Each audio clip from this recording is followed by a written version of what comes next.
বউ, শুনলাম তুমি নাকি আবার ডিম পেড়েছ।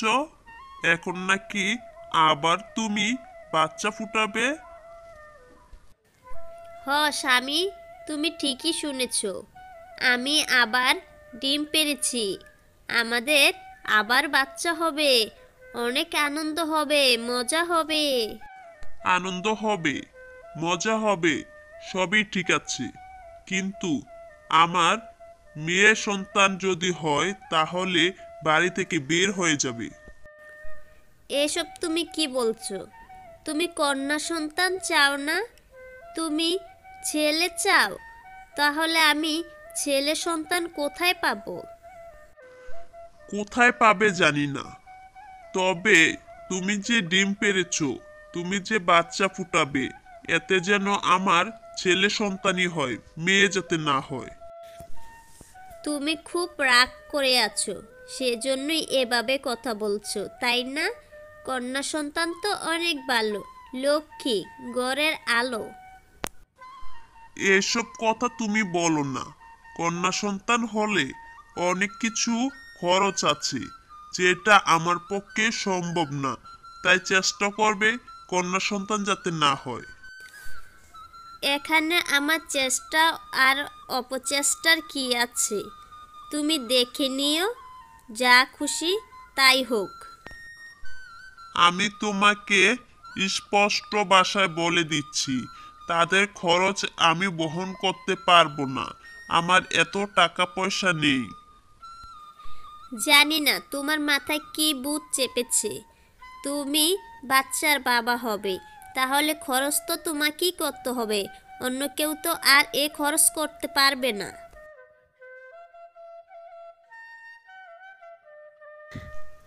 এই যে টুনি বসে বসে বাচ্চা তা দিচ্ছে আর চিন্তা করছে, যদি তার কন্যা সন্তানই হয়ে যায় তাহলে তো টোনা তাকে বাড়ি থেকে বের করে দিবে। সেও মনে মনে চাচ্ছে যাতে কন্যা সন্তান না হয়। ইস, আমার যদি কন্যা সন্তান না হতো তাহলে পরিবারের সবাই খুশি হতো। কিন্তু কন্যা সন্তান হলেও খুব বেশি আনন্দ আমি পাবো, কারণ কন্যা সন্তানই একমাত্র মায়ের দুঃখ কষ্ট সব কিছু বুঝে। এখন আমি কি করব? আমার যে তিনটা কন্যা সন্তান হয়েছে, একটাও ছেলে সন্তান হয়নি। এখন টোনা আসলে টোনাকে কি জবাব দেব? কি বলবো টোনাকে যে তোমার তিনটা কন্যা সন্তান হয়েছে? এটা বললে টোনা রেগেই যাবে। আমাকে টোনা বাড়ি থেকে বের করে দেবে। টোনা বারবার বলেছিল যেন কন্যা সন্তান না হয়, কিন্তু এই কন্যা সন্তানের জন্য তো আমার বুক ফেটে যাচ্ছে। ওরা এই দুনিয়াতে এসেছে, ওদেরকে সুন্দর পরিবেশ দিতে হবে, ওদেরকে পড়াশোনা করাতে হবে, ওদেরকে ভালো মতো তৈরি করতে হবে। ও টোনা, তুমি এসেছো? এই পথ দিয়েই যাচ্ছিলাম, হঠাৎ তোমার সাথে দেখা হয়ে গেল। শুনে ভালোই লাগলো, তুমি নাকি বাবা হয়েছো। আমি বাবা হয়েছি? বাহ, খুব ভালো। তো শিয়াল মাসি, আমার কি কন্যা সন্তান হয়েছে নাকি ছেলে সন্তান হয়েছে? কোনটা হয়েছে? ও মা, তুমি জানো না নাকি টোনা? তোমার কন্যা সন্তান হয়েছে গো, কন্যা সন্তান। তাও একটা না, তিনটা কন্যা সন্তান হয়েছে তোমার। এ কি বলছেন শিয়াল মাসি? আমি তো বারবার টুনিকে বলে দিয়েছি কন্যা সন্তান যাতে না হয়, কিন্তু আবারও টুনি কন্যা সন্তানের জন্ম দিল। আমি তো ভুল কিছু বলছি না টোনা, তুমি বাড়িতে কি দেখো, তিনটা কন্যা সন্তান হয়েছে তোমার, ফুটফুটে, বাহ কত সুন্দর দেখতে। শিয়াল মাসি, বলো তো, যতই সুন্দর হোক, কন্যা তো, তাদেরকে দিয়ে আমি কি করব? তারা কি আমার জন্য খেতে খামারে কাজ করতে পারবে?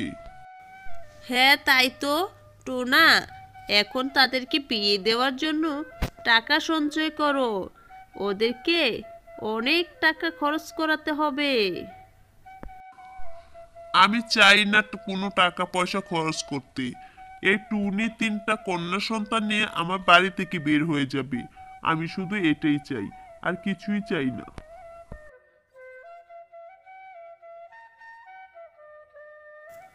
মারে, তোদের মুখের দিকে তাকালে আমার যে অনেক কষ্ট হয়। তোদেরকে ঠিক মতো খাবারও দিতে পারবো না, তোর বাবা আমাকে মেরেই ফেলবে।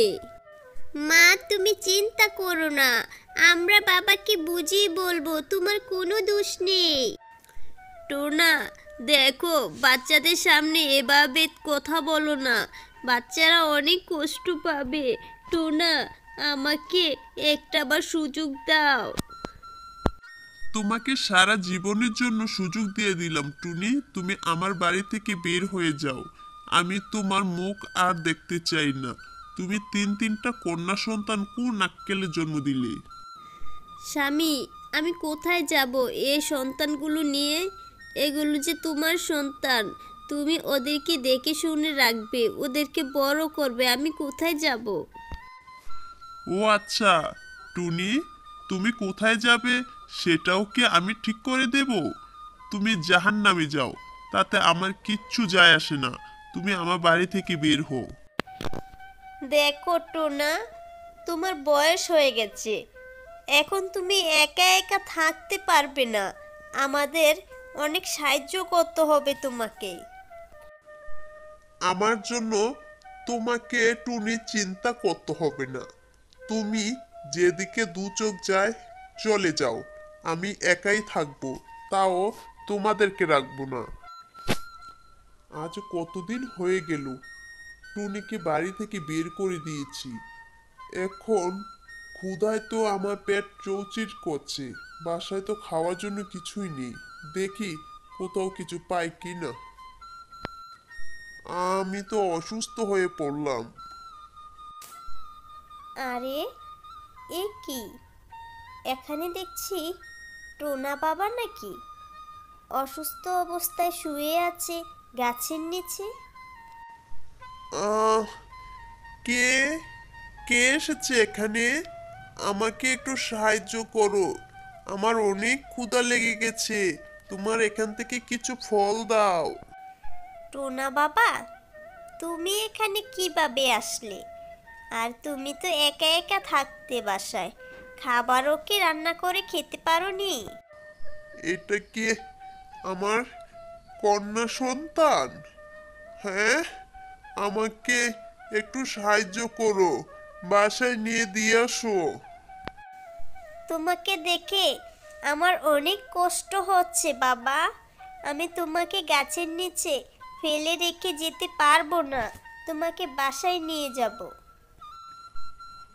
তুমি তাই করো, আমি গাছের নিচে থাকতে চাই না, কিন্তু আমার শরীর অনেক দুর্বল, আমি দাঁড়াতে পারছি না, আমাকে নিয়ে চলো। বাবা, তুমি আমাদেরকে একদিন বাড়ি থেকে বের করে দিয়েছো, কিন্তু আমরা নতুন করে বাড়ি তৈরি করেছি। আমি জানি রে মা, আমি জানি, যেখানে আমার বুদ্ধিমতী টুনি আছে সেখানে সব পারবি। আজ থেকে তুমি আমাদের বাড়িতেই থাকবে বাবা। এ কি, টোনা ছানারা তো দেখছি টোনাকে নিয়ে এসেছে, রাস্তায় পেয়েছে, এমন অসুস্থ অবস্থায় পেয়েছে। টুনি, তুমি আমাকে মাফ করে দাও, আমি অনেক কষ্টে আছি, তোমাদের ছাড়া থাকতে পারছি না।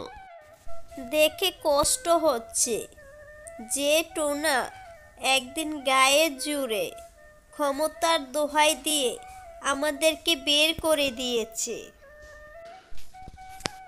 টুনি, তোমার কন্যা সন্তান হয়েছিল, সেজন্য আমি তোমার সাথে অন্যায় করেছি, আজ সেই কন্যা সন্তানই আমাকে বাঁচালো। এগুলি আমার এক একটা সম্পদ, এ তিনটা কন্যা সন্তান আমার আছে, মানে আমার নিঃশ্বাসটা এখনো আছে, জানো তো না? আমি জানি টুনি, সেজন্যই তো তুমি ভালো আছো আর আমি ভালো থাকতে পারছি না। আমাকে তুমি মাফ করে দাও টুনি। হ্যালো বন্ধুরা, কেমন আছো সবাই? আশা করি সবাই ভালো আছো। আমাদের এই গল্পটি কেমন লাগলো? যদি ভালো লেগে থাকে তাহলে অবশ্যই লাইক, কমেন্ট, সাবস্ক্রাইব করে দাও। আরও নতুন নতুন গল্প পেতে আমাদের সাথেই থাকো। ধন্যবাদ সবাইকে।